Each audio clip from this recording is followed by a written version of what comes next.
bit of a glitch in the video streaming. So sorry if you have been waiting for a few minutes. And thank you for everybody who's here.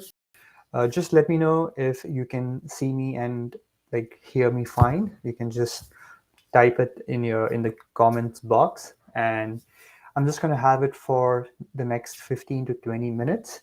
So if you have any questions, I have a few which I got. So I'm going to be answering that. And if you have any questions in the next 15-20 minutes, you can drop it in the chat, and I'll be happy to go over it. So I was planning to doing this live Q&As every week.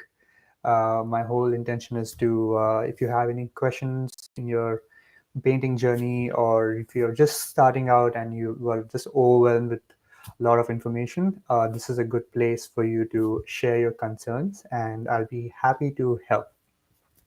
So I got a few this morning after I made the post.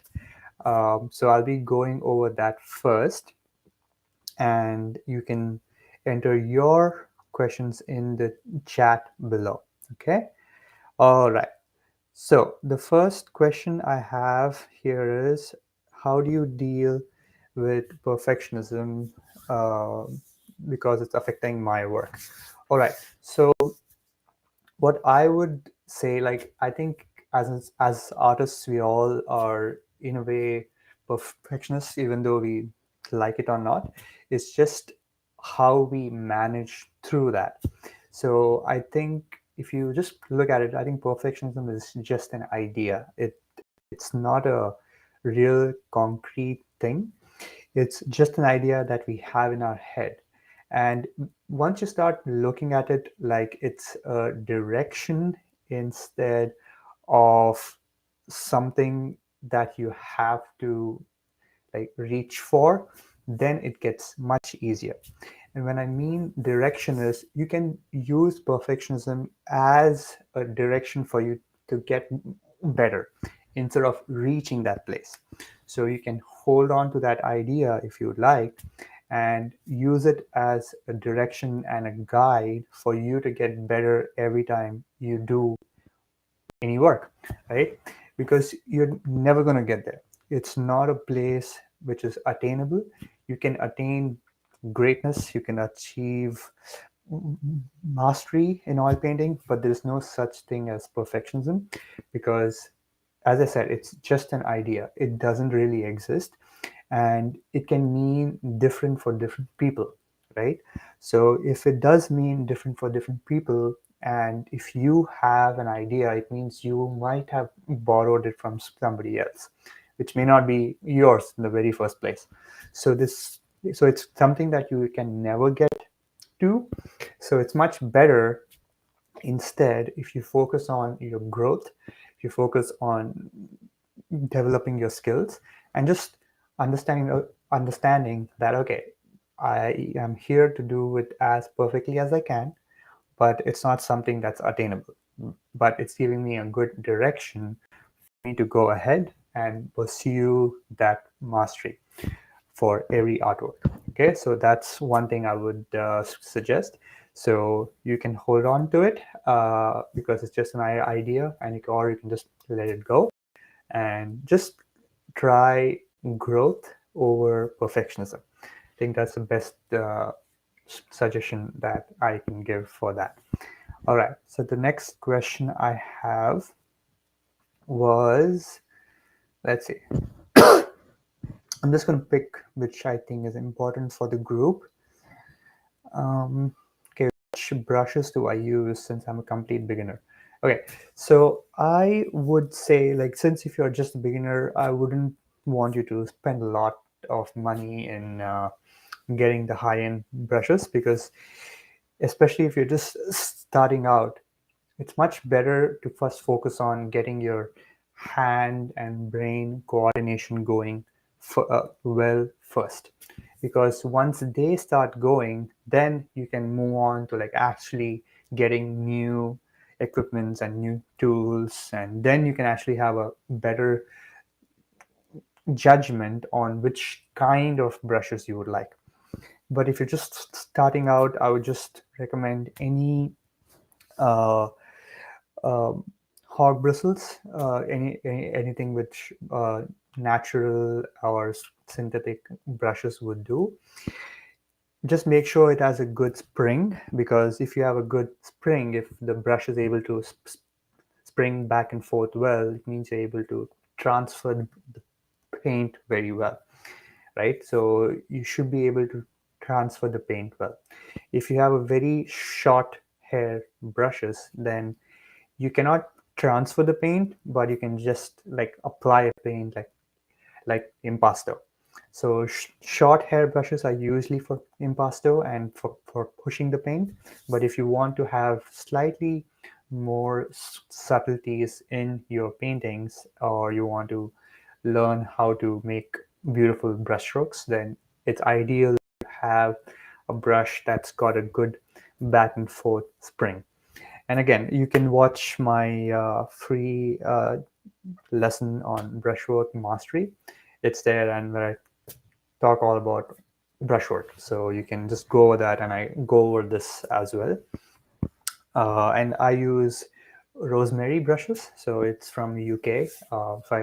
So whenever I have to buy, I just buy a bunch, which saves me with for more of the shipping costs. So you can try that as well. Okay, right. The next question that I have. Okay, how do I get better as loose painting? Like I want to. Okay, so the question is basically about how to do more of loose paintings. So I would. So it's not a question of whether you want to do loose paintings or not. It's just a matter of how you approach your work. And from what I understand, when you mean by loose painting, is that you are too much concerned that your paintings are too tight, in a way that each object is very tight, which means that your edges are not fine. Like you don't have both qualities of hard edges and soft edges. So that's one thing, because you need to understand how edges work. You can make any painting look either very tight or very loose by just focusing on this one idea on how to develop your edges, because that's where all the looseness and things like. So the whole idea is that you have to be more abstract. Okay, so as I always say, even to my students, I always say that a very good representational work has a very strong abstract foundation. So you need to understand how to view things more abstractly. For example, if you're painting a bush, or if you're painting a building, or if you're painting a tree or clouds or water, the whole idea is not to approach them as objects. I think that's the very first mistake that we do. I see so many art instructors just like going for how to paint clouds, or how to paint water, or how to paint the mountains, or how to paint trees. I think that's a very narrow approach, and that's what causes you to uh, get more and more tighter.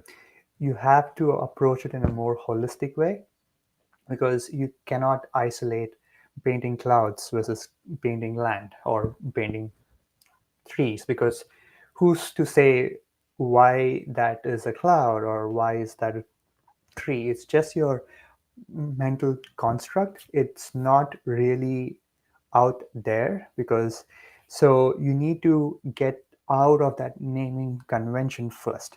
You need to get out of that naming convention and just see everything for what it is. And for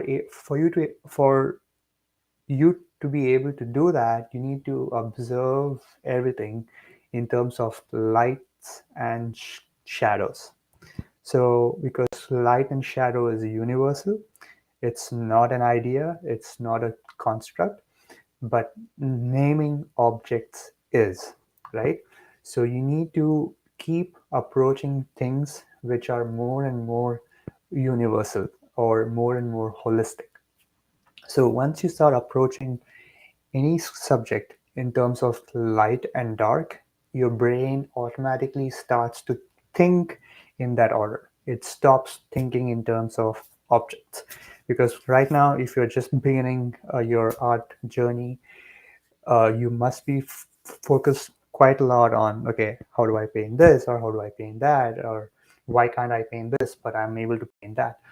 Because if you're able to paint portraits and if you're not able to paint landscapes, it's not the question of your drawing skills, but it's a question of how you interpret it in your brain.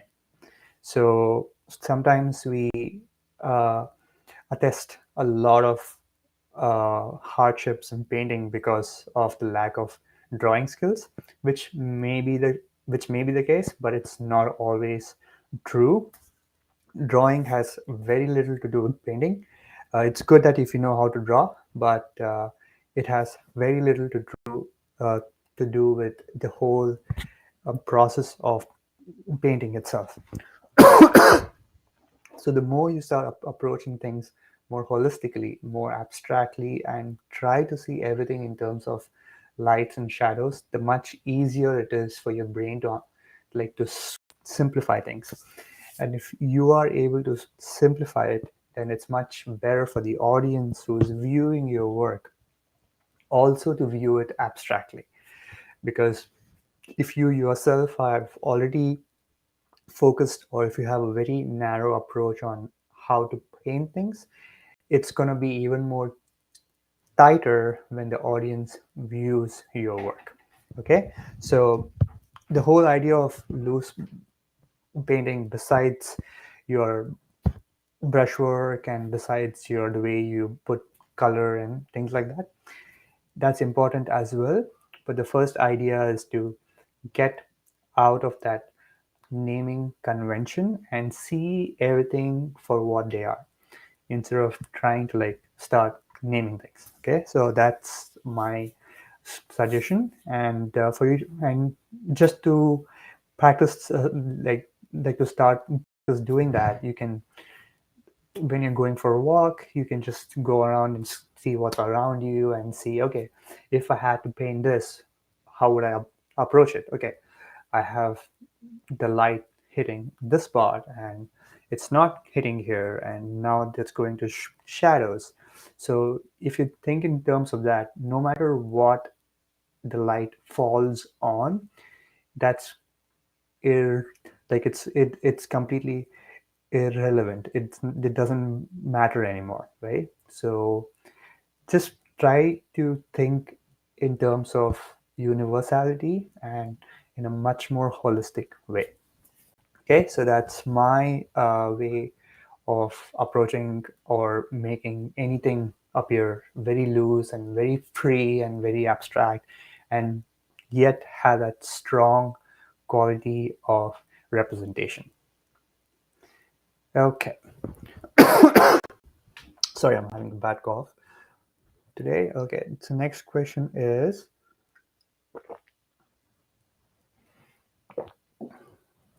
do I always tone my canvas down? No, I do not. I used to before.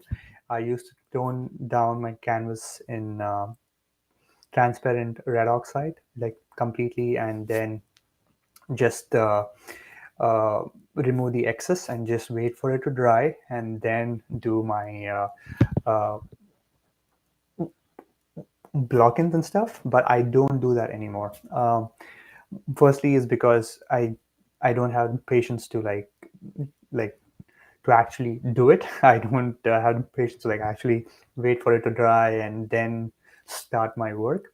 And the other thing is, if it's not dried, what happens is that the colors of the toned down canvas start to uh, get mixed up with the other colors, and that brings down the saturation. And I for and for the way I work, I really enjoy a lot of colorful paintings. So it started to hamper with my colors. So what I started doing was, I started to approach paintings without adding any transparent red oxide completely, and it worked. Like, so all those things you need to uh, uh, test it out for yourself, because I used to tone my canvas for almost 3-4 years before one day I just decided to see how it would be if I hadn't uh, toned the canvas, and the results were almost the same. Like, I couldn't see any noticeable difference between if I had toned the canvas down or if I hadn't toned the canvas down, and that eliminated one extra step for me. So some people say that the white of the canvas is very harsh, or it throws the values off completely, which is absolutely fair. It does, but the way I approach painting is that when I do the block-in, I completely cover the canvas at the end of the block-in, so I don't have any white anymore left on the surface. So that's one approach, because I really focus on having a very, very strong block-in, which I also tell all my students also to focus on, because the block-in is where you actually bring your interest, bring your vision, bring your goals to the surface instead of waiting for it to appear in the end. So because I have a very strong block-in, I cover the canvas all at once, and none of the white is left anymore. So it completely negates the purpose of me toning the canvas down. And and yeah, I don't like any helpers, and by what I mean by helpers is that anything that aids you, but if you haven't done it, if it restricts you, then it's an aid. So I always try to eliminate as much helpers as I can. Like, for example, before I used to do the grid, and then I used to go around and just to make sure everything is in the place, right? But then I realized that it's sort of handicapped me in a way that if I hadn't done the grid, I was not able to view it as clearly as if I had the grid on. So I realized that if I had to get better and if I had to get much smoother in my process, I had to remove the grid. So it took me a while. It took me a couple of weeks to, like, at least for my brain to adjust to the new way of approaching the canvas, and I was able to do it. And now it's been like 6 to 8 years now that I don't use the grid anymore. I just do it completely, uh, like, without any help. So that's what I call as a helper. So if you're able to remove as many helpers as you can, you yourself will get much more confident in your approach, and that's much vital than having any helpers to help you, right? So if you have the confidence build up, if you have the skills added up by not using any helpers, like um, toning the canvas down or adding the grid or anything like that, it's much better for your art journey. Okay. All right, so that's the questions that I had for this week. If you have any, you can go ahead and add it in the comments.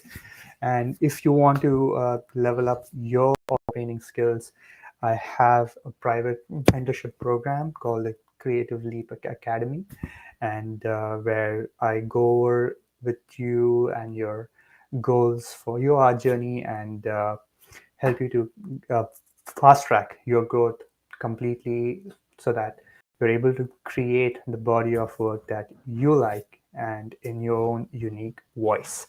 So if you're interested in that, and if you're interested in fast tracking your art journey, you can just send me a message, or you can comment below, and I'll be happy to hop on a call with you and see what your goals are and what your timeline is and what it is that you want to do, if you want to sell your work or if you want to create a body of work, and if you're stuck in any way, I'll be happy to help you out. We've got a wonderful group and everybody's working really hard, and very happy for them that they're progressing really well. Okay, all right. So thank you so much. I'll see you next week. Meanwhile, if you have any questions, you can post in the group. I'll be happy to share.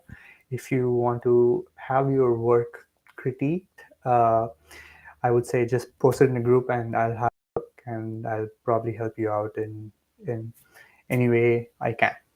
Okay, thank you so much and have a good weekend. Take care. Bye bye.